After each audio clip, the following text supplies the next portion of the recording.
বন্ধুরা, তোমরা সবাই কেমন আছো? আশা করি সবাই খুব ভালো আছো। আমি খুব ভালো আছি। আজকে আমি এসেছি ভিডিও করতে আমাদের বাতকুল্লা আশ্রমে। তোমরা কি কখনো কেউ এসেছো আমাদের বাতকুল্লা আশ্রমে? যদি না এসে থাকো অবশ্যই এসো। খুব দারুণ জায়গা, আমার তো ভীষণ পছন্দের, কারণ হচ্ছে আমার বাড়ি বাতকুল্লা। আর বাতকুল্লার সবথেকে ফেভারিট জায়গা হচ্ছে আশ্রম, ঠিক আছে? তোমরা যে যে এখনো বাতকুল্লার আশ্রম দেখোনি অবশ্যই সবাই চলে এসো দেখার জন্য। মানে মূল দেখার মতো জিনিস হচ্ছে এই দেখো, ভোলানাথের মন্দির অনেকটা বড়, আমাদের এই শিবলিঙ্গটা আর অনেকটাই পুরনো, ঠিক আছে? এইখানে শ্রাবণ মাসের শেষ সোমবারে বয়রাঘাট থেকে জল এনে সবাই জল ঢালে ভোলানাথের মাথায়।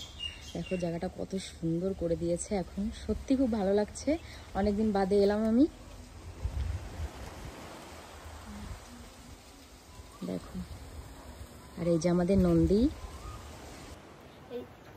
এই যে আমাদের এখন ভিডিও বানানো হয়ে গেল, এখন আমরা সবাই বাড়ি চলে যাব আর তোমাদের সঙ্গে পুরোটা শেয়ার করবো। অবশ্যই তোমরা শুধু ভিডিওগুলো দেখো, আর কেমন লাগলো অবশ্যই। তোমরা সবাই গরমে কেমন আছো বলো? আমি কিন্তু একদমই ভালো নেই, প্রচণ্ড গরম পড়েছে।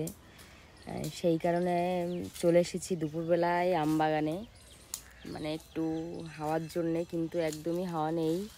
তবু বসে আছি, কি করব, প্রচণ্ড গরম। বাড়িতে ঘরে একদমই টেকা যাচ্ছে না, পাখা হাওয়াও এত গরম, শরীরটা নিতে পারছে না। এই যে গরম পড়েছে, মানে প্রচণ্ড মানুষের শরীর খারাপ করছে, ঠিক আছে? গরমে আমারই যেমন অস্থির লাগছে, আঞ্জালা লাগছে শরীরের মধ্যে, একদমই ভালো লাগছে না গরমের মধ্যে।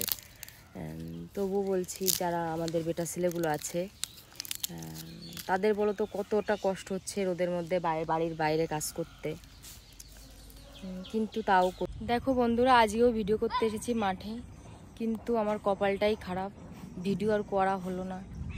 প্রচণ্ড মেঘ করেছে আকাশে, দেখো তোমরা। স্ট্যান্ডটা নিয়ে এসেছি, দেখো আমার পাপান। প্রচণ্ড মেঘ করেছে আর মেঘ ডাকছে কখন থেকে, ভিডিও আর করা হলো না। কি আর করা যাবে, এরকম অবস্থাতেই বাড়ি চলে যেতে হবে, কিচ্ছু করার নেই। মনটা ভীষণ খারাপ হলো। আর দেখো এবার আম ধরেছে কিন্তু প্রচুর, দেখেছো মেঘ কীভাবে ডাকছে, প্রচুর আম বাগানে এবার আম ধরেছে। যাই হোক, আমের দামটা এবার মনে হয় কম হবে। আগের বার তো একদমই আম ছিল না মাঠে, আম বাগানে একদমই আম ধরেছিল না।